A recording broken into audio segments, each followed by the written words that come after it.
আসসালামু আলাইকুম। আপনারা শুনছেন অডিও বুক বাই মেহেদি। আজকে আপনাদের পড়ে শোনাব নারায়ণ সান্যালের লেখা কাটায় কাটায় সিরিজের একটি গল্প, ড্রেস রিহার্সালের কাটা।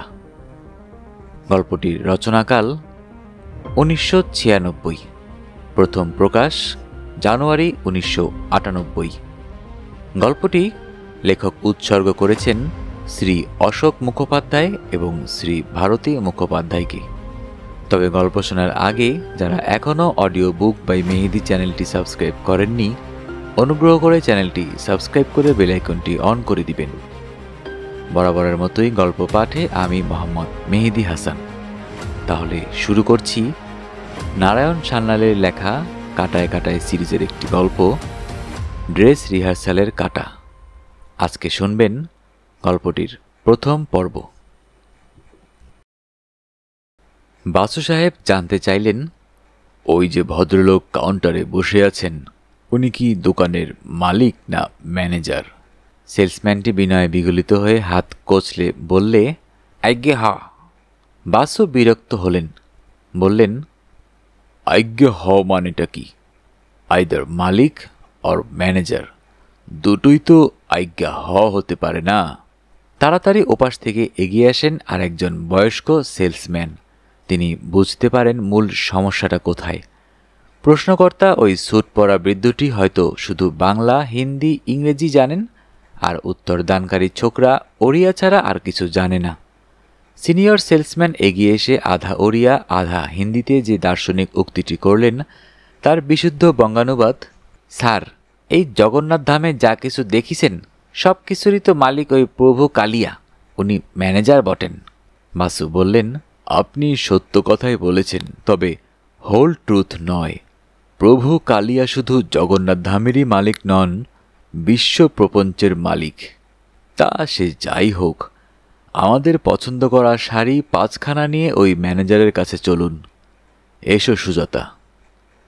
কাউন্টারের ম্যানেজার ভদ্রলোক এতক্ষণ উৎকর্ণ হয়ে শুনছিলেন, এবার উঠে দাঁড়িয়ে বললেন, নমস্কার আজ্ঞা।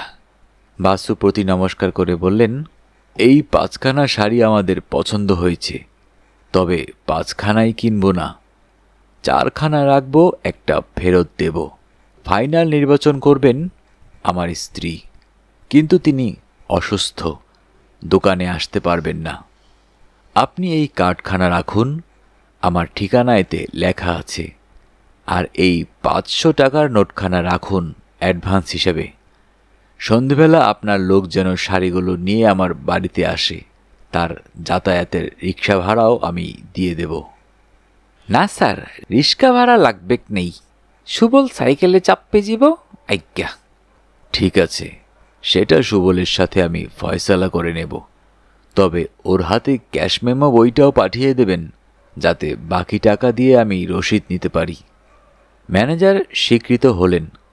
বাসু সাহেব সুজাতাকে নিয়ে রওনা দিলেন নির্গমন দ্বারের দিকে। দোকানটা স্বর্গদ্বারের কাছাকাছি, ভারত সেবাশ্রম আশ্রমের বিপরীতে বড় রাস্তার উপরেই। কোলাপসিবল দরজা পাড়ি দিয়ে বড় রাস্তায় নামবার মুখেই কে যেন পাশ থেকে ডেকে উঠল, ব্যারিস্টার সাহেব না? বাসু দাঁড়িয়ে পড়লেন পাপোশের ওপর, মুখ তুলে দেখলেন সুজাতা তার লেডিস ছাতাটা সবে খোলবার উপক্রম করছিল। ক্ষান্ত দিল সে প্রচেষ্টায়। বক্তা মধ্যবয়সী না, বৃদ্ধই, 50-এর ওপারে, শৌখিন ব্যক্তি, তা তার পোশাক আশাকেই বোঝা যায়। পরিধানে ধাক্কাপাট ধুতি, গায়ে গিলে করা পাঞ্জাবি, পায়ে সুরতোলা নাগরা, হাতে হাতির দাঁতের মুঠোয়ালা ছড়ি এবং বা হাতে গ্রহবারণ গোটাচারেক আংটি। বৃদ্ধাঙ্গুষ্ঠটা একাই বেকসুর খালাস পেয়েছে। বাসু তার নিজের পরিচয়টা স্বীকার করে বললেন, আপনাকে তো ঠিক। ভদ্রলোক সে কথার জবাব না দিয়ে বলে ওঠেন, ওফ, কি সৌভাগ্য আমার, পুরীতে এসে এমন বেপোক্কা আপনাকে অ্যারেস্ট করে ফেলব ভাবতেই পারিনি। তারপর পাশে ফিরে বললেন, এ কি মা সুজাতা, দোকান থেকে খালি হাতে বেরিয়ে আসছো যে? কিছুই পছন্দ হলো না? সুজাতাও সরাসরি ওর প্রশ্নের জবাব না দিয়ে বললে, মাফ করবেন, আমিও কিন্তু আপনাকে ঠিক চিনতে পারছি না। ভদ্রলোক এত জোরে অট্টহাস্য করে উঠলেন যে রাস্তার লোকজন এদিকে ফিরে তাকালো। পথ চলতি একটি ওড়িয়া মেয়ের কোলের বাচ্চাটা বেমুক্কা চিক্কুর পেরে কাঁদতে শুরু করল। ঠিক সেই সময়ে নামল গুড়ি গুড়ি বৃষ্টি। বাসু সুজাতাকে ডাকলেন, দোকানের ভেতরে চলে এসো সুজাতা, না হলে ভিজে যাবে। ম্যানেজারের ব্যবস্থাপনায় খানতিনেক ফোল্ডিং চেয়ার এসে গেল। ম্যানেজার বিশুদ্ধ ওড়িয়াতে নবাগতকে বললেন, রায়মশাই কবে এসেছেন? থাকবেন তো কিছুদিন? রায়মশাই শুদ্ধ ওড়িয়াতেই উত্তরে জানালেন, এসেছি গতকাল, কতদিন থাকবো বলতে পারছি না। এদিকে ফিরতেই বাসু বললেন, আপনার পূর্ণ পরিচয়টা কিন্তু এখনো পাইনি রায়মশাই। রায় পকেট থেকে স্টেট এক্সপ্রেসের একটা প্যাকেট বার করে বাসু সাহেবের দিকে বাড়িয়ে ধরলেন। বাসু অস্বীকার করে পকেট থেকে পাইপ পাউচ বার করলেন। বৃষ্টিটা না ধরা পর্যন্ত পথে নামা যাবে না। অক্টোবরের প্রথম সপ্তাহ চলছে, উল্টো রথ শেষ হয়েছে, দুর্গাপূজার হিড়িক শুরু হয়নি। ম্যানেজার দুই ধূমপাইয়ের মাঝখানে নিশ্চুপ বসে থাকা সুজাতার দিকে একটি সুদৃশ্য পানের ডিব্বা বাড়িয়ে ধরে মাতৃভাষায় বললেন, আসুন মা, জর্দা দেওয়া নেই, নির্ভয়ে খেতে পারেন। রায় বললেন, পুরো নামটা আমি বলবো না ব্যারিস্টার সাহেব, আপনাকে মনে করতে হবে। কিছু ক্লু অবশ্য আমি দিচ্ছি। আপনার জেরার সম্মুখীন হতে হয়েছিল আমাকে একটা এমবেরিজড মামলায় বছর 8 আগে, সাক্ষী হিসেবে। পাইপে আগুন দিতে দিতে বাসু বলেন, উইটনেস ফর দ্য ডিফেন্স?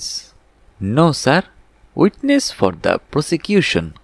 আমি বার নিয়ে গুলিয়ে ফেলেছিলাম, মানে বারবার আপনি কথার প্যাচে বারটা গুলিয়ে দিয়েছিলেন। বার মানে আদালতের বার অ্যাসোসিয়েশন, না জিমনেশিয়ামের প্যারালাল বার, নাকি ক্যাডবেরি চকলেটের প্যাকেট? রায় সাহেব মৃদু মৃদু হাসছিলেন। গ্র্যান্ডফাদার ক্লকের পেন্ডুলামের মতো মাথা দোলাচ্ছিলেন। তবে কি শুরিখানার বার, অথবা এক্কেরে শেষ নিদান, let there be no morning at the bar? আগে না, এখনো বুলসাই হিট করতে পারেননি। পানের বোটা থেকে একটু চুন আঙ্গুলে নিয়ে দাঁতে কেটে সুজাতা বললে, মামু ফেল করলে কি হবে, তার ভাগ্নি পাশ করেছি, আমি ধরে ফেলেছি।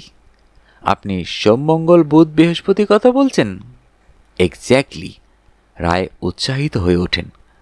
তৎক্ষণাৎ বাসু বলেন, ভুল বললে সুজাতা, মামু ফেল করেনি। আজকাল গ্রে সেলগুলোয় মাঝে মাঝে জট পাকিয়ে যায়। শুনুন রায়মশাই, ইউ আর স্পটেড। ব্রজদুলাল রায়, শ্যামবাজারের মোড়ে সেই নটরঙ্গ হাউসের মালিক। অবশ্য মালিক তো প্রভু জগন্নাথ, আপনি তার ওছি মাত্র। পুলিশ একটা নিরীহ বোকাশোকা লোককে চালান দিয়েছিল, সে নাকি আপনার ক্যাশ ভেঙে 1,36,000 টাকা তছরূপ করে। Yes sir, 1.36। Correct, 100% correct. সেই বোকাশোকা ছোকরাকে আপনি বেকসুর খালাস করেন। অপরাধীও ধরা পড়েছিল, জেলে গিয়েছিল, তবে গোটা টাকাটা উদ্ধার হয়নি। আপনার তো পুরীতেও একটা বাড়ি ছিল, তাই না? ছিল বলছেন কেন স্যার? আছে, বর্তমানেও সেটা আছে। দ্য রিট্রিট, সমুদ্রের উপরেই, আর সেখানেই আপনাদের নিমন্ত্রণ করতে চাইছি পরশু রাত্রে ডিনারে, আপনাদের 4 জনকেই, স্যাটারডে ইভিনিং। বাসু বললেন, একটু রয়েসয়ে রায়মশাই, বদ অভ্যাসটা আপনার এখনও যায়নি মনে হচ্ছে। প্রথম কথা, আজ বুধবার 4 অক্টোবর, ফলে পরশু হচ্ছে শুক্রবার 6 তারিখ, শনিবার 7 তারিখ হচ্ছে তার পরদিন। পরশু নয় সেটা, পরশুর পর তরশু। রায়মশাই মর্মাহত হলেন। ওহ, আবার সেই বার নিয়ে বাড়াবাড়ি, বিড়ম্বনা। আগে না, পরশু নয়, আমি শনিবার 7 তারিখ সন্ধ্যার কথাই বলছি। বুঝলাম, উপলক্ষটা? রায়মশাই বুঝিয়ে বললেন সব কথা। ওর এক বিশেষ বন্ধুর জন্মদিন হচ্ছে উপলক্ষ। বন্ধুও বটে, আবার এমপ্লয়িও বটে। নটরঙ্গ একাদিক্রমে 18 বছর নায়কের চরিত্রে অভিনয় করে চলেছি। না, একাদিক্রমে নয়, মাঝে বছর 2 যাত্রায় যায়, আরও বছর 2 সিনেমার এত কন্ট্রাক্ট পায় যে সপ্তাহে 3 দিন কমার্শিয়াল পাবলিক বোর্ডে হাজিরা দেওয়া শক্ত হয়ে পড়েছিল। তারপর বাংলা চিত্রজগতে এলো মন্দা, সিরিয়ালেও ঠিক পাত্তা পেল না, বয়সটাও গেছে বেড়ে। হিরোর চরিত্রে ওকে মানায় না আর। অধিকাংশ নটের জীবনেই আসে এমন একটা ক্রান্তিকাল, প্রাকৃতিক নিয়মকে মেনে নিয়ে বাবা কাকার চরিত্রে অভিনয় করবে, না স্বেচ্ছা অবসর নেবে। রায়মশাই ওকে উদ্ধার করে ফিরিয়ে নিয়ে এলেন নটরঙ্গয়। থিয়েটারে BCU এর বালাই নেই, মানে বিগ ক্লোজ আপ। ফলে এখানে আরও বছর 5 ওকে হিরোর রোলে চালানো যাবে। যে কথাটা রায়মশাই স্পষ্টাক্ষরে স্বীকার করলেন না, অথচ বুঝতে অসুবিধা হলো না বাসু সাহেবের, সেটা এই: প্রৌঢ় নট বাধ্য হয়ে হয়তো হাফ প্রাইসে চুক্তি করেছে। সুজাতা বললে, আপনি কি ইন্দ্রকুমারের কথা বলছেন? ওফ, তোমার তো দারুণ বুদ্ধি মা সুজাতা, ঠিক ধরেছ। বাসু বললেন, এর সঙ্গে বুদ্ধির কোনো সম্পর্ক নেই। সুজাতা আর কৌশিক সুযোগ পেলেই থিয়েটার দেখতে যায়। অবশ্য ওরা গ্রুপ থিয়েটারই বেশি দেখে, তবে শ্যামবাজারের ওই থিয়েটার রোডেও যায় মাঝে মাঝে। শ্যামবাজারের থিয়েটার রোড? সেটা আবার কোনটা? ওই মধ্য কলকাতার থিয়েটার রোডটা শেক্ষপিয়র সরণি হয়ে যাওয়ার পর শ্যামবাজার 7 মাথার কাছাকাছি যে রাস্তাটার নাম থিয়েটার রোড হওয়া উচিত ছিল। ভবানীপুরে যেমন পরপর লক্ষ্মীবাবুর আসলি সোনাচাঁদির দোকান, ওখানেও তেমনি প্রতিটি হলেই দেখানো হয় সর্বসময়ের সর্বকালের সর্বশ্রেষ্ঠ নাটক। রায়মশাই বললেন, ওফ, এ না হলে ব্যারিস্টার। কিন্তু একটা কথা ব্যারিস্টার সাহেব, শ্যামবাজারের ওই মোড়টা 7 মাথার নয়, 5 মাথার। বাসু বলেন, না 7। আমি নেতাজি আর তার ঘোড়ার মাথা দুটো ধরে বলেছি। সে যা হোক, শুনুন মশাই, শনিবার 7 তারিখে আমরা দুজন যাব। দুজন কেন স্যার? মিসেস বাসু বা মিস্টার কৌশিক মিত্র আসেননি? এসেছেন, কিন্তু আমার স্ত্রী। রায় বাধা দিয়ে বলেন, আই নো। ঠিক আছে, তাকে কষ্ট দিয়ে লাভ নেই। তা পুরীতে এলেন কি করে? আছেনই বা কোথায়? বাসু ওকেও একটি কার্ড বার করে দিলেন, যার পিছনে ওর পুরীর অস্থায়ী আস্থানার ঠিকানা ও টেলিফোন নাম্বারটা লেখা আছে। বললেন, এসেছি প্লেনে, মানে আমরা দুজন।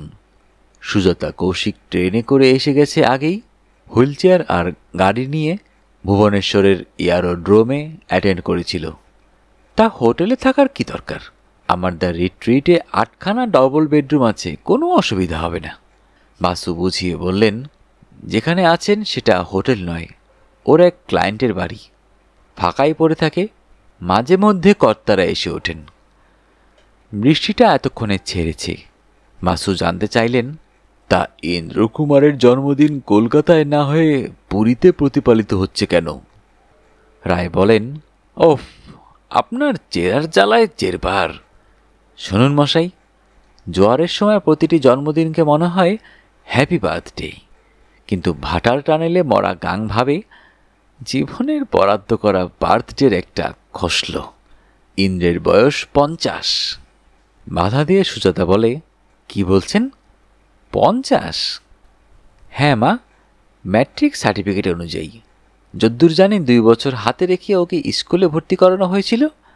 সেটা ধরলে জগন্নাথ ধামে দাঁড়িয়ে মিছে কথা বলবো না, ওর এটা 2 কুড়ি 1 ডজন মার্কা জন্মদিন, কিন্তু আমরা অফিসিয়ালি এটাকে ওর 43rd বার্থডে বলছি।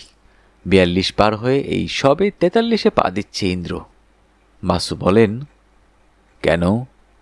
বয়স নিয়ে এভাবে এম্বেজমেন্ট করার কি আছে? ওফ, আপনাকে কি করে বোঝাই? হিরোর একটা পাবলিক ইমেজ তো চাই। দেখলেন না, ওর বয়স 50 শুনে সুজাতা মা কি একটা ভীষণ আঁতকে উঠেছিল। সুজাতা বললে, তা সত্যি, আমি ভাবতেই পারিনি এতটা বয়স হয়েছে ইন্দ্রকুমারের। হ্যাঁ, দারুণ মেকআপ নিতে পারে ইন্দ্রটা। ও আমাকে বলেছিল শরৎবাবুর শুধু 3টি বইয়ে ও নাম ভূমিকায় নামতে পারবে না। 1 রামের সুমতির রাম, 2 মহেশের মহেশ, আর 3 গৃহদাহ এর আগুনে পোড়া মহিমের বাড়িটা। সুজাতা হেসে ফেলে, বলে, সত্যি ওর মেকআপ নেবার ক্ষমতা দারুণ। আমি ওকে লেনিন থেকে শ্রীরামকৃষ্ণ, বিভিন্ন চরিত্রে অভিনয় করতে দেখেছি, চেনাই যায় না। রায় বলেন, কি জানো মা, একবার পেলেকে ফুটবল অ্যাসোসিয়েশনের কলকাতায় নিয়ে এসে ইডেনে খেলায়। পেলে তার সুনাম অনুযায়ী খেলতে পারেনি। লোকে বলাবলি করেছিল আসলে বহু টাকার টিকিট বেচে ওরা ইন্দ্রকুমারকে সাজিয়ে মাঠে নামায়। সুজাতা খিলখিলিয়ে হেসে ওঠে। বাসু বলেন, চলো এবার ওঠা যাক, বৃষ্টিটা ধরেছে। তাহলে আসছেন তো স্যার?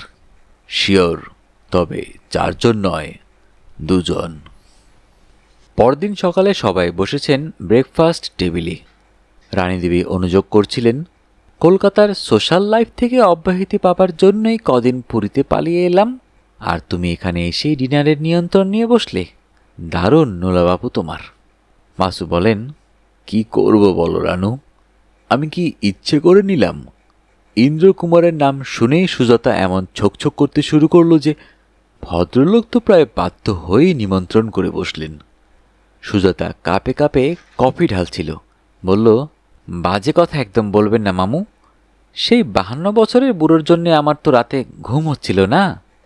বাসু বললেন, উল্টোপাল্টা কথা বলো না সুজাতা, অফিসিয়ালি ওর বয়স 42। 52 বছর কি বলছো? কৌশিক টোস্টে একটা কামড় দিয়ে বললে, বয়সটা বাড়তি না কমতি?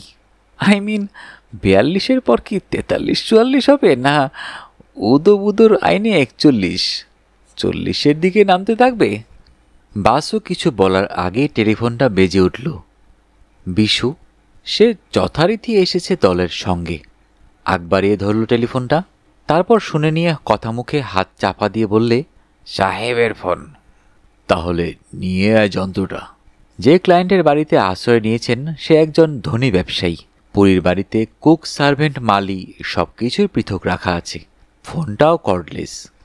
বিশ্বনাথ ফোনটা নিয়ে এসে বাসু সাহেবের হাতে ধরিয়ে দিল। বাসু বলছি। ও প্রান্ত থেকে প্রশ্ন হলো, বেরোচ্ছেন নাকি? আমি ব্রজদুলাল বলছি। না, এই তো বেরিয়ে ফিরলাম, ব্রেকফাস্টে বসেছি। কেন বলুন তো? আপনার যদি অসুবিধা না হয় তাহলে আধ ঘন্টাখানেক পরে আমরা কজন আসছি। আপনার সঙ্গে আলাপ করার জন্য আমার অতিথিরা সবাই উদগ্রীব হয়ে উঠেছেন। অবশ্য আপনাদের যদি কোনো প্রোগ্রাম না থাকে। বাসু বললেন, সুজাতা কৌশিক বেরোবে, আমরা 2 জন বাড়িতেই আছি। আসুন, গল্পগুজব করা যাবে। এসে ব্রেকফাস্ট ছাড়বেন তো? না না, ওফ, সে কি, আমাদের ব্রেকফাস্টে অনেকক্ষণ সারা হয়েছে। আমাদের বাড়িতে আসার পথে ডিরেকশনটা দেব? কোনো দরকার নেই। আপনার মক্কেল জওহরলাল আগরওয়াল একজন স্বনামধন্য ব্যক্তি, তার বাড়িটা আমি চিনি। আমরা তাহলে আধ ঘন্টা খানেকের মধ্যে আসছি। আমরা 6 জন। Alright, welcome. বলে টেলিফোনটা বিশের হাত দিয়ে গৃহিণীর দিকে ফিরে বললেন, ওরা 6 জন আসছেন, এত সকালে বিয়র বা জিন অফার করাটা কি ভালো দেখাবে? রানী বললেন, না, দেখাবে না। পার মাতাল না হলে কেউ সকাল 8:30টায় মদ খেতে চায় না। সেকেন্ড কাপ চা বিস্কুট খেতে চাইতে ভালো, না হলে ডাব খাওয়াবো। একটু পরেই 2খানা গাড়ি বোঝাই হয়ে ওরা এলেন। একটা মারুতি ভ্যান, একটা ফিয়াট। প্রথমটি রায়মশাইয়ের, দ্বিতীয়টি শোনা গেল মিসেস মোহান্তির। সুজাতা কৌশিকের একটু মার্কেটিংয়ে যাবার ইচ্ছে ছিল, কিন্তু ওদের আগমন পর্যন্ত প্রতীক্ষা করে গেল তারা। ব্রজদুলাল ব্যতি রেখে আরও যে 5 জন এলেন তাদের পরিচয় এই রকম। 1. ইন্দ্রকুমার চৌধুরী, বয়স 42-52, মাঝারি গঠন, গোঁফদাড়ি কামানো, মেকআপ ছাড়া। এখন দেখলে মনে হচ্ছে মধ্য 40। ব্যাকব্রাশ চুল, কুচকুচে কালো কলপ রঙের, গায়ে একটা চক্রাবকরা কলারওয়ালা স্পোর্টিং শার্ট, যা 20 থেকে 25-এর পক্ষেই শোভন হতো। নিম্নাঙ্গে জিন্সের প্যান্ট, হাঁটুর কাছে pocket. 2. Doctor Shibshankar Ghoshal, MD, বয়স 50-এর কোঠায়। তিনি যে ইন্দ্রকুমারের স্কুল জীবনের সহপাঠী এ কথাটা গোপন রাখতে ভালোবাসেন, কারণ তার চেহারা দেখলেই বোঝা যায় তিনি অর্ধশতাব্দী পাড়ি দিয়ে এসেছেন। ইন্দ্রকুমারের কলপ কাম জিন্সের কাম চক্রাবকরা স্পোর্টিং শার্টের সঙ্গে তার ইন্দ্রলুপ্ত পাকা গোঁফ এতই বেমানান যে কথাটা উনি ইন্দ্রের ইমেজের খাতিরে চেপে যেতেই ভালোবাসেন। উনি একজন পসারওয়ালা সাইকিয়াট্রিস্ট ডাক্তার। চুচুড়ায় নিজস্ব একটি নার্সিংহোম আছে, 5 তলা বাড়ি, লিফট আছে। সব সমেত 13টি বেড, 7টি ফিমেল বেড এবং 6টি পুরুষের। উনি নিজে থাকেন পৃথক বাড়িতে, কাছেই। একতলায় আউটডোর, চেম্বার, ওটি প্রভৃতি। ঘোষাল সাহেব অকৃতদার। শোনা যায় নিতান্ত বাল্যকালে তার সঙ্গে কার বুঝি কাফ লাভ হয়। মেয়েটির অন্যত্র বিয়ে হয়ে যাওয়ায় উনি সারা জীবন বিবাহই করেননি। এই রটনা সত্য কি মিথ্যা তা হয়তো বলতে পারতেন ইন্দ্রকুমার। বলতেন না, স্বাভাবিক কারণে। তাহলে তাকে স্বীকার করতে হয় পঞ্চশোর্ধ্ব বৃদ্ধ শিবু ডাক্তার ওর বাল্যবন্ধু। এটা চাপা দেবার জন্য ইন্দ্রকুমার ঘোষালকে বারবার দাদা ডাকেন। হয় শিবুদা, নয় ঘোষালদা, অথবা ডাক্তারদা। 3 এবং 4, মা মেয়ে, মিসেস আর মিস মোহান্তি। মিসেস মোহান্তি সাদা ঘেঁষা একটা শিফন পরে এসেছেন, চুল ববকাট, নখ ম্যানিকিউর করা, মুখে প্রচুর মেকআপ, অরিজিনাল গাত্রবর্ণ কর্পূর, ঠোঁটে ভার্মিলিয়ান লিপস্টিক। তিনি প্রাক্তন রাষ্ট্রমন্ত্রী মোহান্তি সাহেবের বিধবা এবং বলে না দিলে বোঝা মুশকিল তার বয়স 40 ঊর্ধ্বে। মোহান্তি ছিলেন পট্টনায়ক সাহেবের প্রিয়পাত্র। এককালে মোহান্তি সপাটে দোহাত্তা কামিয়েছেন। নির্বাচনে ওদের পার্টির মুখ্যমন্ত্রীর পরাজয়ের পরেই তার বিরুদ্ধে সিবিআই তদন্তে নেমেছিল। করুণাময় যমরাজের বদান্যতায় অব্যাহতি পেয়েছেন। ফলে গুণবতী মোহান্তি স্বামীর উপার্জিত কবিরেষিত অতুল বৈভবের মালকিন হয়েছেন। জনশ্রুতি, কন্যাটিকে পাত্রস্থ করার পূর্বে তিনি পুনর্বিবাহ করবেন না। কন্যা সুভদ্রা মোহান্তি পিতার জীবিতকালে পাশ কোর্সে বিএ পাশ করেছিল। স্কুলে কলেজে তাকে অন্তত পাশ মার্কটুকু না দেবার ঔদ্ধত্য দেখানোর হিম্মত কারও হয়নি। হেতুটা সহজবোধ্য। পরীক্ষকদের, ট্যাবুলেটার এবং পর্ষদ ডিরেক্টরের ঘাড়ে ছিল যথারীতি এক একটা করেই মাথা। কিন্তু রাষ্ট্রমন্ত্রী মোহান্তি সাহেবের পটলোৎপাদনের পর সুভদ্রার পক্ষে MA-তে তো সিট পাওয়াই অসম্ভব হয়ে পড়ে। পড়া বা পাশ করা তো পরের কথা। গুণবতীর চেষ্টার ত্রুটি ছিল না, কিন্তু জমানা বদলে গেছে। স্বয়ং পট্টনায়ক সাহেব নির্বাচনে হেরে ভূত হলেন। প্রয়াত প্রাক্তন রাষ্ট্রমন্ত্রীর বিধবার কথা কে শুনবে? ফলে সুভদ্রা ঝুঁকল ফিল্ম লাইনে। যৌবনের চটক এখনও আছে, 26-এর কাছাকাছি। মুখটা ভাগ্যক্রমে ফটোজেনিক, কণ্ঠস্বরও মাইক ফিটিং। গাত্রবর্ণ কোনো ফ্যাক্টরি নয় আজকালকার রূপসজ্জার দৌলতে। গুণবতী একমাত্র মেয়েকে কুচিপুড়ি নাচটা শিখিয়েছিলেন। সেটা সত্যিই ভালো করে শিখেছিল সুভদ্রা। দ্বিতীয়ত শিখেছে বাংলা ভাষাটা, অন্তত কথ্য ভাষাটা। ফলে ডাবল ভার্সন ছবি হলে সুভদ্রার চান্সটা বেশি। খানতিনেক বই করে সুভদ্রা এখন উদীয়মানা ওড়িয়া শিল্পী। ব্রজদুলাল তাকে নটরঙ্গ এ পাকাপাকিভাবে নিতে চান। দলের পঞ্চম ব্যক্তিটি জয়ন্ত মহাপাত্র, সুভদ্রার প্রায় সমবয়সী, হয়তো 2-4 বছরের বড়, অত্যন্ত সুদর্শন। বাংলা, হিন্দি, ওড়িয়া 3টি ভাষাতেই নির্ভুল কথা বলতে পারে। তার অ্যাম্বিশন ছবিতে নামা, কিন্তু আজও সুযোগ পায়নি। সুভদ্রাকে সে ভালোবাসে, তবে সুভদ্রাও বাসে, কিন্তু গুণবতী ছোকরাকে বরদাস্ত করেন না স্বাভাবিক হেতুতে। জয়ন্ত কলকাতার ক্যানিং স্ট্রিটে একটি অফিসে কি একটা অ্যাডভার্টাইজিং এজেন্সিতে কাজ করে। মাস মাহিনা না কমিশন বেসিসে তা জানা যায় না। ইন্দ্রদার জন্মদিন উপলক্ষে পুরীতে পার্টি হবে শুনে সেও দলে ভিড়ে গেছে। সে অবশ্য ব্রজদুলালের অতিথি নয়, তার এক মাস্তুতো দাদার বাড়িতে উঠেছে। বাসু জানতে চাইলেন, আপনারা তো ব্রেকফাস্ট সেরে এসেছেন বললেন, তাহলে এখন কি হবে? সেকেন্ড রাউন্ড চা কফি না ঠান্ডাই? ব্রজদুলাল বললেন, ওফ, তা নিয়ে তো ব্যস্ত হচ্ছেন কেন? সেসব তো একটু পরেও হতে পারে, প্রথমে কিছুটা খোশগল্প চলুক।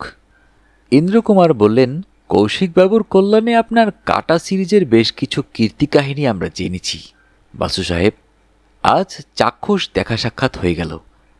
এরপর কোনো খুন জখমের মামলায় জড়িয়ে পড়লে সরাসরি আপনার দ্বারস্থ হতে পারব, নতুন করে পরিচয় দিতে হবে না।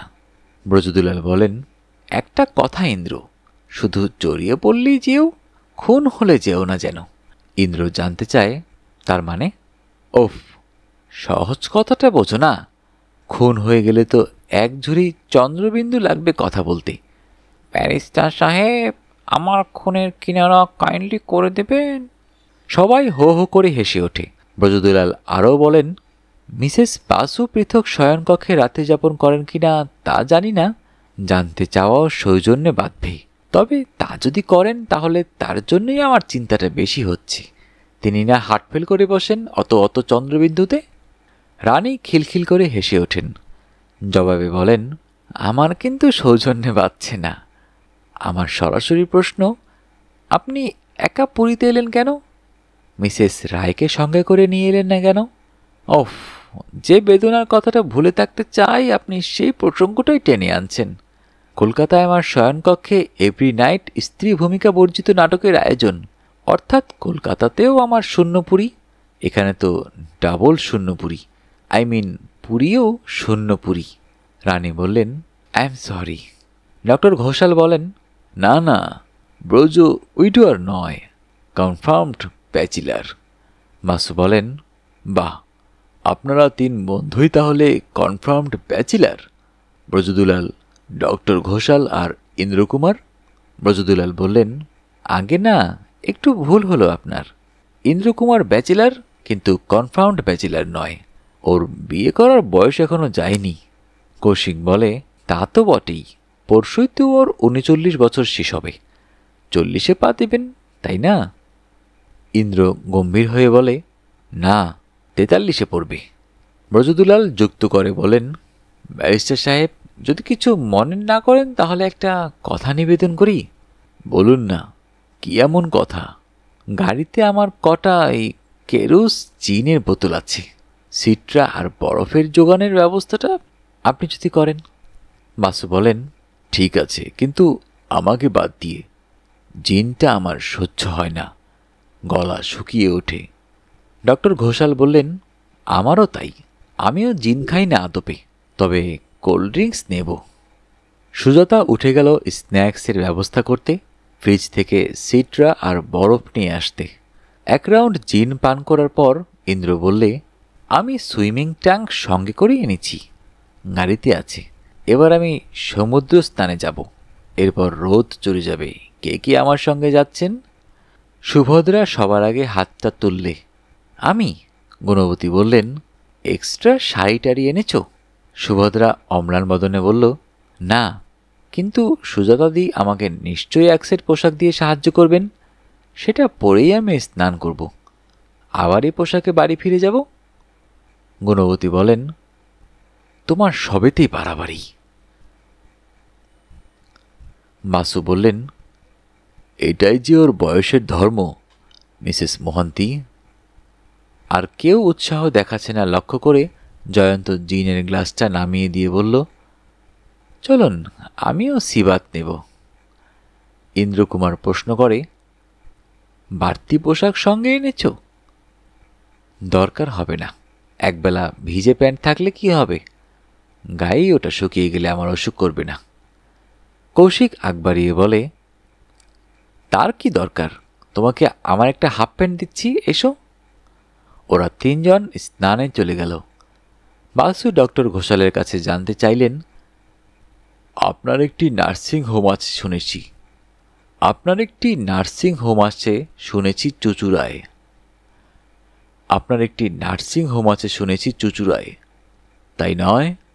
হ্যাঁ এবং না, অর্থাৎ ওটা নার্সিং হোম নয়, ওটা একটা মেন্টাল স্যানাটোরিয়াম। আমার নার্সিং হোমে যে কজন রোগী আছে তারা সবাই মানসিকভাবে অসুস্থ। আউটডোরেও শুধু মানসিক রোগেরই চিকিৎসা করা হয়। গুণবতী জানতে চাইলেন, শুধু মানসিক রোগের চিকিৎসা কেন? যেহেতু আমি মানসিক রোগের ডাক্তার, আমার সহকারীরাও সবাই তাই। আপনারা একটা কথা ভেবে দেখেছেন কখনো? আদমশুমারি মতে ভারতীয় জনসংখ্যার 3% মেন্টালি রিটায়ার্ড, মানে কম বেশি মানসিক রোগাক্রান্ত, ছিটগ্রস্ত থেকে বদ্ধ উন্মাদ। কিন্তু হিসাব করে দেখুন, মানসিক রোগের জন্য বেডের সংখ্যা শারীরিক অসুখের বেডের তুলনায় 0.003% নয়। যে কটি আছে, সরকারি বা বেসরকারি, তা হচ্ছে বন্দিশালা। আপনি কিছু টাকা খরচ করতে রাজি থাকলে আপনার উন্মাদ আত্মীয়কে বাবা মা সন্তান স্ত্রীকে ওরা চেন দিয়ে বেঁধে রাখতে রাজি আছে, ব্যাস। রানী বলেন, এরকম করে বলবেন না প্লিজ, আত্মীয়রা আর কি করতে পারে। ডক্টর ঘোষাল বললেন, শুনবেন, আমার হোমে 5টি বদ্ধ উন্মাদ পেশেন্ট আছে, 2টি মহিলা 3টি পুরুষ, যাদের দেখতে কোনো ভিজিটর আজ 5 বছরের ভেতর আসেনি। সুজাতা জানতে চায়, কেন? কেন আসবে বলুন? হাসপাতালে দর্শনার্থীর ভিড় হয় স্বাভাবিক কারণে, কিন্তু আমার এখানে তারা কেন আসবে? রোগিণী তো তাদের চিনতেই পারবে না। বাসু বলেন, তাহলে ওইসব পেশেন্টের খরচ দেয় কে? ঘোষাল বলেন, অধিকাংশ ক্ষেত্রে চেক বা ড্রাফটে খরচ আসে। বাসু আবার প্রশ্ন করেন, একজন আত্মীয়কে আপনার হাসপাতালে রাখতে হলে মাসিক খরচ কত পড়ে? জেনারেল বেডে এখন মাসিক 300 টাকা লাগে, আগে 200 টাকা চার্জ ছিল। একেবারে প্রথম দিকে তো 150 টাকাতেই কুলিয়ে যেত, এখন সব জিনিসপত্রের দাম এত বেড়ে গেছে। বাসু জানতে চান, মাত্র 300 টাকায় সব খরচ কুলিয়ে যায়? না, যায় না, কিন্তু এর বেশি দেবার ক্ষমতা কজনের থাকে, তাই ডোনেশন থেকে সাবসিডি দিয়ে পুষিয়ে নিতে হয়। শুধু কি তাই, 2-1টি ক্ষেত্রে সে টাকাও পাই না, আমার নিজের পকেট থেকেই খরচ করতে হয়। কোশিং বলে, কেন, আপনার কি দায়? মানবিকতার।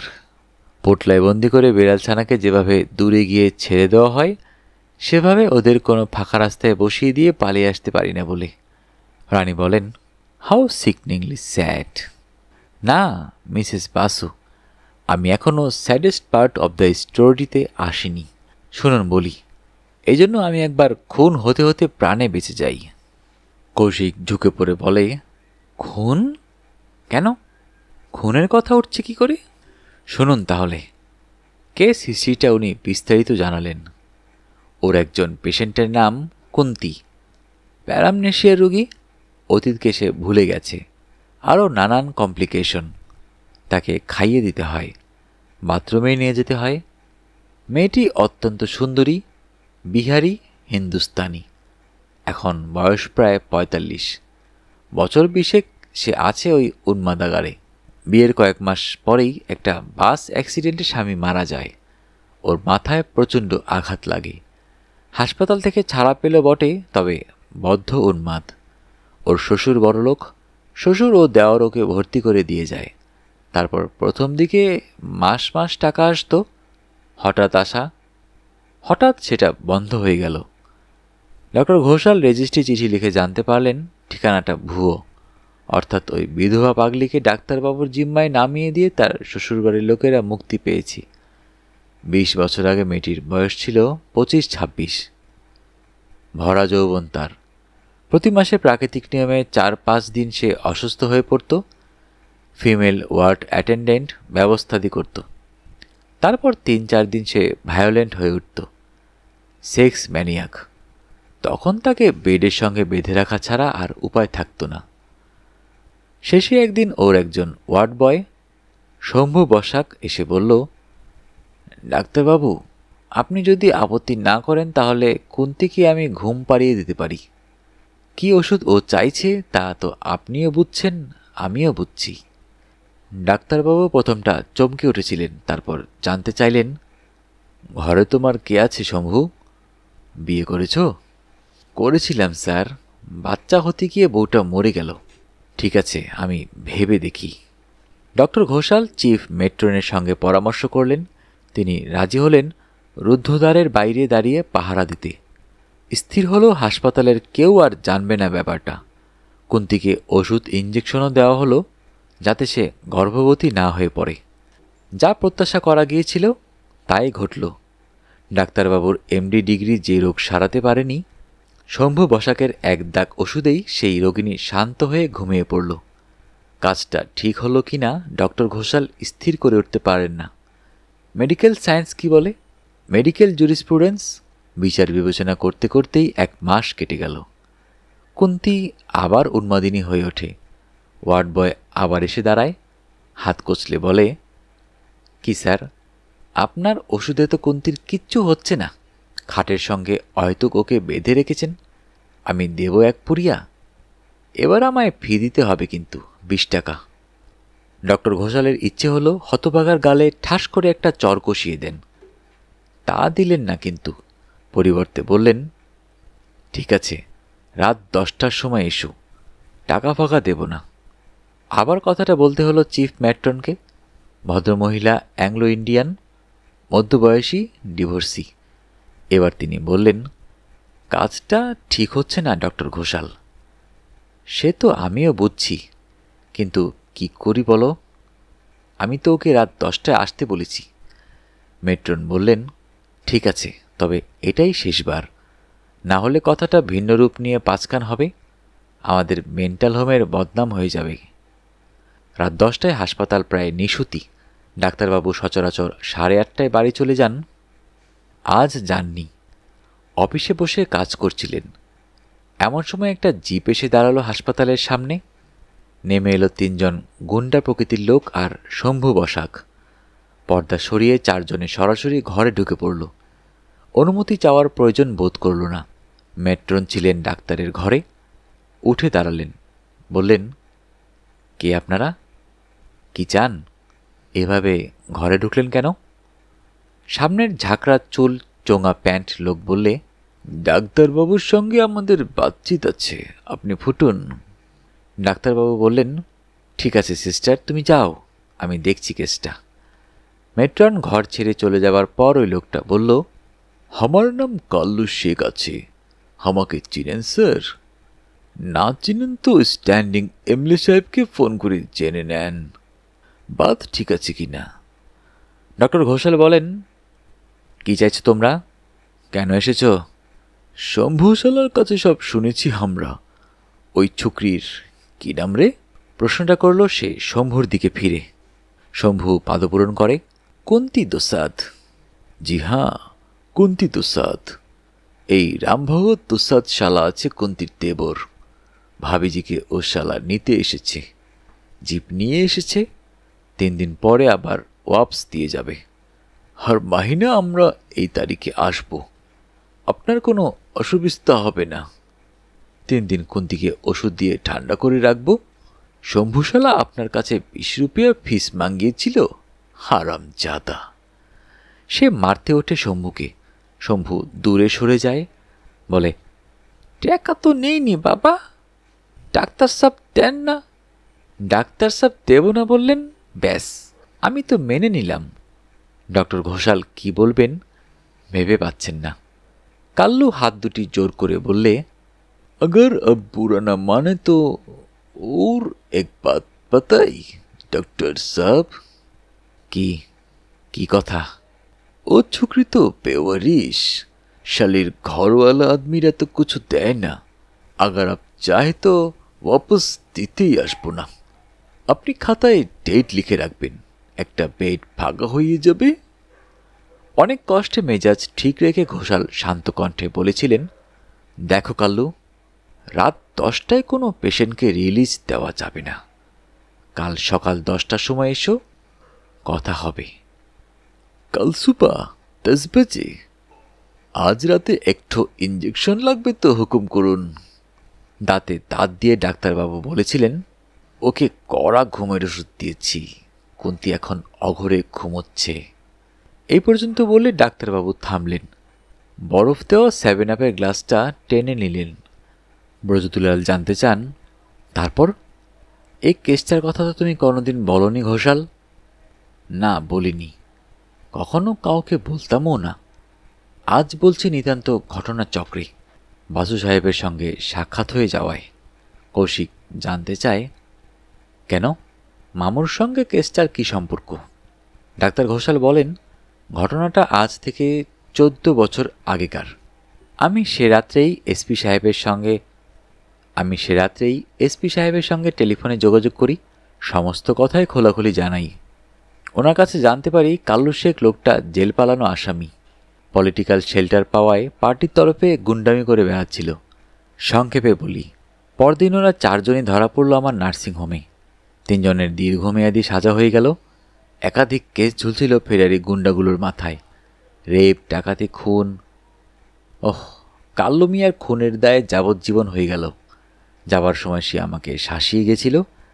ফিরে এসে বদলা নেবে। বাসু জানতে চান, তারপর? দিন 7 আগে খবর পেয়েছি পুলিশ সূত্র থেকে, মেয়াদ খেটে কাল্লু শেখ ছাড়া পেয়েছে। একটু আগে ইন্দ্র ভাইয়া বলছিল না যে বেমক্কা খুন জখম হয়ে গেলে? অবশ্য ব্রজর এই কথাটা আমার মনে থাকবে। জখম হলেই বাসু সাহেবের দ্বারস্থ হব। খুন হলে এক ঝুড়ি চন্দ্রবিন্দু নিয়ে দেখা করতে আসবো না। জখম হলেই বাসু সাহেবের দ্বারস্থ হব। খুন হলে এক ঝুড়ি চন্দ্রবিন্দু নিয়ে দেখা করতে আসবো না। এবার আর কথাটায় কেউ হাসল না। ব্রজদুলাল থার্ড পেগে জিনে সিটটা মেশাতে মেশাতে বললেন, কুন্তি কি বেঁচে আছে? আছে, তবে তার সেই রূপ যৌবনের জৌলস নেই। স্মৃতিশক্তি ফিরে আসেনি, আসবেও না কোনোদিন। হরমোন চিকিৎসায় ওর ওই সেক্সুয়াল টেন্ডেন্সিটা অবশ্য এখন সম্পূর্ণ সেরে গেছে।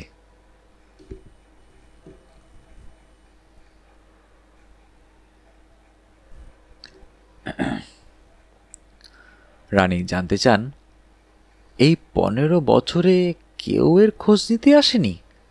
বাপের বাড়ি বা শ্বশুর বাড়ি থেকে? না, আসেনি। কিন্তু আমি আশা ছাড়িনি। আমি নিশ্চিত দুনিয়া কুন্তিকে ভুলে গেলেও একজন ভুলবেন না, তিনি আসবেন যথাসময়ে। ওর আঁচলে পারানির কড়ি থাক বা না থাক, কোথাও কিছু নেই। রানীদেবী ইমোশনাল হয়ে পড়েন। বেমক্কা প্রশ্ন করে বসেন, ওই হতভাগিনীকে আপনি ভালোবাসেন তাই না ডক্টর ঘোষাল? ঘোষাল একটু চমকে ওঠেন। বরফের একটা কিউব মাটিতে পড়ে যায়। হাসেন তিনি, বলেন, সেটাই তো স্বাভাবিক মিসেস বাসু। পেশেন্টকে যদি ডাক্তার ভালোই না বাসতে পারল, তাহলে প্রাণ দিয়ে তার চিকিৎসা করবে কি করে? শনিবার সকালেই ফোন করলেন ব্রজদুলাল।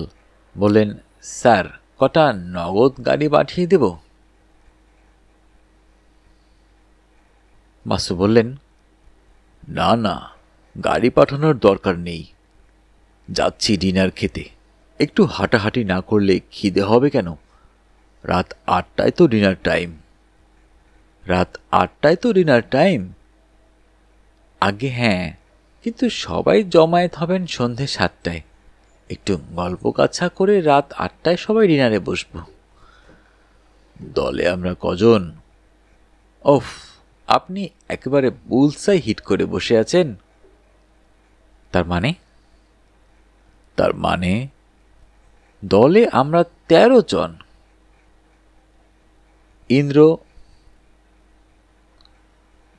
ইন্দ্র, ডাক্তার ঘোষাল আর আমি, এই 3 জন।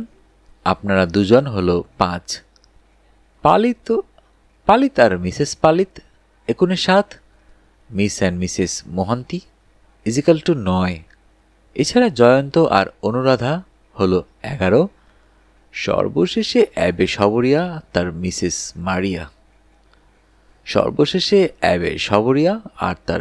মারিয়া 13।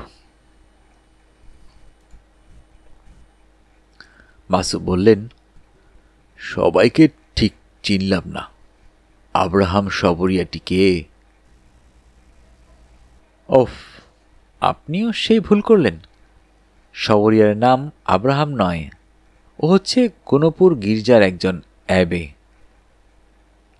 ওয়াই, গ্রাম্য ধর্মযাজক।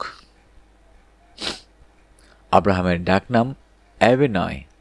আমার সঙ্গে দীর্ঘদিনের জানাশোনা, থাকেন গুণপুরে। আমি পুরীতে বেড়াতে এলেই ওকে সস্ত্রীক ডেকে পাঠাই। মুশকিল হয়েছে তাকে নিয়েই। এক টেবিলে 13 জনের নৈশাহারে বসতে তিনি ইতস্তত করছেন। ইন্দ্র তাই বলছে জয়ন্তকে বাদ দিতে। সেটা আবার আমার ঠিক পছন্দ নয়। জয়ন্ত বেচারি কলকাতা থেকে এত দূর এসেছে এই উৎসবে যোগ দিতে, তাকে কি বাদ দেওয়া যায়? বাসু বললে, বুঝলাম, এ সমস্যার সমাধান তো সহজেই হতে পারে। কিরকম? আজ আকাশ পরিষ্কার, আপনি গার্ডেন পার্টির ব্যবস্থা করুন। আপনার বাগানটা তো শুনেছি প্রকাণ্ড। 4খানা টেবিল পাতার ব্যবস্থা করুন। 4 16 জন বসিবেক। যেহেতু আমরা কুললে 13 জন, ফলে 3টি চেয়ার ভ্যাকেন্ট পড়িয়া থাকিবেক। অথবা অতিরিক্ত পান করার ফলে বেএখতিয়ার হইলে চেহার জোড়া দিয়া তাহার শয়নের ব্যবস্থা করা যাইবেক। ওফ, দারুণ ব্যবস্থা করেছেন স্যার। শুনুন রায়মশাই, গাছে গাছে টুনি বাল্ব জ্বালানোর ব্যবস্থা করুন। একটা বড় কেক কিনে তার উপর 43 এবং হ্যাপি বার্থডে লেখার ব্যবস্থা করুন।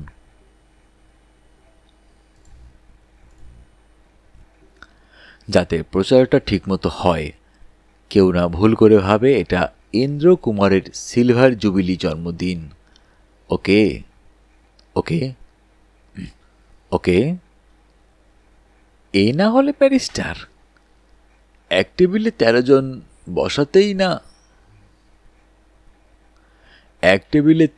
বসাতেই না অ্যাবে সবরিয়ার আপত্তি। এতে সাপটাও মরল, লাঠিটাও ভাঙল না, তাই না? রায়মশাই এবার শুধু বললেন, ওফ। কাটায় কাটায় সন্ধে 7টায় বাসু সাহেব সুজাতাকে নিয়ে ব্রজদুলালের প্রকাণ্ড বাগানওয়ালা বাড়িতে প্রবেশ করলেন। পাড়া আর অবস্থানটা মোটামুটি জানা ছিল। চিনতে কোনো অসুবিধা হলো না। 200 মিটার দূর থেকেই গাছে গাছে টুনি বাল্ব শোভিত উৎসব গৃহটি নজরে পড়েছে সকলের। বাগানের মাঝখানে একটি কংক্রিটের ব্যাডমিন্টন কোর্ট, জোরালো আলো জ্বলছে তাতে। একদিকে অনুরাধা আর জয়ন্ত, অপরদিকে ইন্দ্র আর সুভদ্রা অ্যাবে সবরিয়া কাউন্ট করছেন উঁচু টুলে বসে। ওদের আসতে দেখেই ব্রজদুলালের সেক্রেটারি অশোক চ্যাটার্জি এগিয়ে এসে সম্বর্ধনা করল। কেদাদুরস্থ 3 পিস স্যুট, কণ্ঠে কালো বউ, হাতে নোট বই। বাগানের ও প্রান্ত থেকে ব্রজদুলাল হাঁক পারেন, আসুন আসুন স্যার, ওয়েলকাম সুজাতা মা। পানীয় সরবরাহ সবে শুরু হয়েছে। ব্রজদুলাল বাসু সাহেবের সঙ্গে ক্যাপ্টেন আর মিসেস পালিতের আলাপ করিয়ে দিলেন। ক্যাপ্টেন যে পালিত আর্মিতে ছিলেন না, ছিলেন পাইলট, বর্তমানে অবসর নিয়েছেন। সচরাচর টিভি দেখেই সময় কাটান। বয়স বেশি হয়ে গেছে বলে অবসর নেননি, নিতে বাধ্য হয়েছেন মাত্রাতিরিক্ত ওজন বৃদ্ধি পাওয়ায়। অ্যাভিয়েশন আইন মোতাবেক ওজন বয়স উচ্চতার একটি সূত্র আছে। বয়স ও উচ্চতা হাতের বাইরে, ফলে সংযমের মাধ্যমে ওজনটাকে নিয়ন্ত্রণ রাখতে হয়। পালিত সেখানে ব্যর্থ হয়েছেন। বাসু সাহেবের মনে হয় ভোজন রসিক হিসেবে এ ব্যর্থতা নয়, পানাসক্ততার পরিণাম এটি। ওর মধ্যদেশের স্ফীতিটা অ্যালকোহলিক ফ্যাট। সুজাতার পরিধানে আজ একটি বিচিত্র বালুচরি। কোনো একটি কেসে কণ্ঠকোট পাটনে সুজাতার সাফল্যের এটি পুরস্কার। বাসু সাহেবই কিনে দিয়েছেন। অনেকেই আঁচলটা হাতে তুলে নিয়ে পরীক্ষা করছে, শাড়িটার প্রশংসা করছে। একটু পরেই ব্যাডমিন্টন খেলা শেষ হলো। অনুরাধা আর জয়ন্ত বিপক্ষকে লাভ সেট দিয়েছে। সুভদ্রা মর্মাহত। ইন্দ্রকুমারের জন্মদিন উপলক্ষেই এই আনন্দ উৎসব, আর তাকেই এইভাবে গোবেরেন দেওয়াটা কি উচিত হলো? জয়ন্ত বললে, তাহলে তুমি আগে বললে না কেন যে গড়াপেটা খেলতে হবে? অনুরাধা জানতে চায়, গড়াপেটা খেলা কাকে বলে? জয়ন্ত বলে, ওই দেখো সুভদ্রা, অনুরাধাদি কথাটার মানেই জানে না, কেমন করে তোমাদের জিতিয়ে দেব? সুভদ্রা প্রতিবাদ করে, জিতিয়ে দিতে তো বলিনি, তুমি কলেজে ব্যাডমিন্টন চ্যাম্পিয়ন ছিলে জানি, তা বেশ তো যেত, কিন্তু 2-1 পয়েন্ট তো ছেড়ে দিতে পারতে। লোকটার আজ জন্মদিন, একেবারে লাভ সেট দিলে। তোমার কোনো কাণ্ডজ্ঞান নেই। অনুরাধা মুখ টিপে হাসে। গড়াপেটা খেলা কাকে বলে তা সে বিলক্ষণ জানে। ন্যাকা সাচ্ছিল। বাসু অন্যদিকে তাকিয়ে পাইপ টানতে টানতে এদের কথোপকথন শুনছেন। তার মনে হয় ব্যাডমিন্টন কোর্টে এখন যে খেলাটা চলছিল, রাজশেখরের ভাষায় সেটা হারিত জারিত অমিতা জরিতার প্রেম চক্র। অনুরাধা ভালোবাসে ইন্দ্রকুমারকে, ইন্দ্রকুমার ভালোবাসে সুভদ্রাকে, জয়ন্ত ভালোবাসে সুভদ্রাকে। ঠিক হিডিয়াস হেক্সাগন নয়, তবে জটিল কোনো জ্যামিতিক ফিগার। উঁচু টুল থেকে নেমে এসে অ্যাবে সবরিয়া বাসু সাহেবের সঙ্গে করমর্দন করে বললেন, আমার নাম উইলিয়াম সবরিয়া। আপনার নাম ও কীর্তিকাহিনী বেশ ভালোই জানা আছে। আজ সাক্ষাৎ পরিচয় হলো, ধন্য হলাম।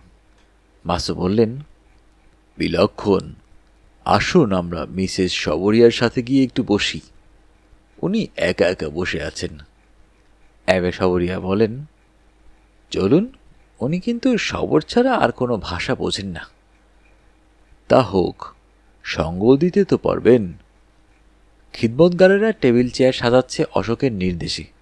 আবার অন্য একদল ট্রেতে করে পানীয় নিয়ে আসছে, স্ন্যাক্সও। সুজাতা ব্রজদুলালকে জিজ্ঞাসা করে, ইন্দ্রকুমার ভিতরে চলে গেলেন কেন? একা একা কি করছেন উনি ওখানে? ব্রজদুলাল প্রতিপ্রশ্ন করেন, তুমি দিল্লিবাসী আধারকারকে চেনো? দৃষ্টিপাতের ড্রিঙ্কস আধারকার? এক্স্যাক্টলি। ইন্দ্রের ধারণা ও নিজেও ওই রকম একজন ড্রিঙ্কস মিশ্রণের কৌনসার। আমার সেলারে বসে নানান ড্রিঙ্কস মেশাচ্ছে। ভালো কথা। মিসেস পালিত অথবা অনুরাধার সঙ্গে তোমার আলাপ হয়েছে? হয়নি? চলো আলাপ করিয়ে দিই। সুজাতা দুজনের সঙ্গে পরিচিত হল। মিসেস ছায়া পালিত একজন নামকরা ড্রেস ডিজাইনার, সুশিক্ষিতা, বুদ্ধিমতী। ব্রজদুলালের সঙ্গে তাই নিকট সম্পর্ক। নতুন নাটক মহড়া দেবার সঙ্গে সঙ্গে এক কপি পাণ্ডুলিপির জেরক্স পাঠিয়ে দেন মিসেস পালিতকে। পৌরাণিক, ঐতিহাসিক, সামাজিক, যাই হোক, কোন কুশীলবের কী পোশাক হবে, কোন দৃশ্যে সে পোশাকটা বদলে কোন পোশাক পরবে, তার ডিজাইন করে ছায়া। প্রতিটি পোশাকে ট্যাগ দিয়ে দুখানি চার্ট টাঙিয়ে দেয় দুটি গ্রিন রুমে, পুরুষ ও স্ত্রীলোকের। ড্রেস বিষয়ে ছায়াপালিত একজন কৌনসার, চৌকস, তীক্ষ্ণ দৃষ্টি সম্পন্না মহিলা। ব্রজদুলাল বলেন, তোমার সেই সেকেন্দার শাহর মুকুটের গল্পটা ওকে শুনিয়ে দাও ছায়া। ছায়া লজ্জা পায়, বলে, বাদ দিন না রায় কাকা। না, বাদ দেব কেন? তুমি তো আমাদের টিমের লোক গো। তোমার কৃতিত্বে আমাদেরও গর্ব। সুজাতা উৎসাহ দেখায়। বলুন রায় কাকা, কি ব্যাপার? বছর 7-5 আগের কথা। বছর 5-7 আগের কথা। কোনো একটি কলেজের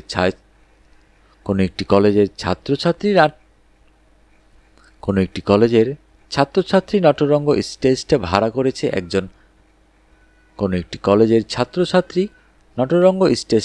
করেছে তাদের বার্ষিক সমাবর্তন উৎসবের জন্য। ওরা ডিএল রায়ের চন্দ্রগুপ্ত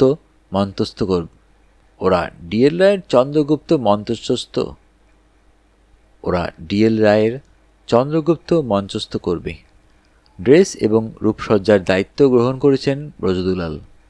ড্রেস রিহার্সালে আলেকজান্ডারের মুকুটটা দেখে খেপে উঠেছিলেন ওদের পরিচালক। তিনি সেকান্দার শাহের চরিত্রটা করবেন। কলেজের ইকোনমিক্সের অধ্যাপক তিনি ব্রজদুলালের ম্যানেজারকে ধমকে ওঠেন, এটা কি মুকুট হয়েছে? এ তো গণেশের মাথা। গ্রিক হেলমেট কেমন হয় জানেন না আপনারা? ম্যানেজার মিসেস পালিতের দিকে তাকায়। ছায়া পালিত এগিয়ে এসে বলে, আপনিই তো পরিচালক, তাই না? একটি ছেলে সেলুকাস সেজেছে, বললে, উনি আমাদের ইকোনমিক্সের স্যার। হ্যাঁ, উনিই পরিচালনা করছেন। ছায়া পালিত বলে, আপনাদের কলেজের ইতিহাসের অধ্যাপক অথবা হিস্ট্রি অনার্স পড়েন এমন কোনো ছাত্র কি এখানে আছেন? সেলুকাস থতমত খেয়ে যায় ও পাশ থেকে চাণক্য চরিত্রের অভিনেতা বলে ওঠে, কেন বলুন তো? আমার হিস্ট্রি অনার্স।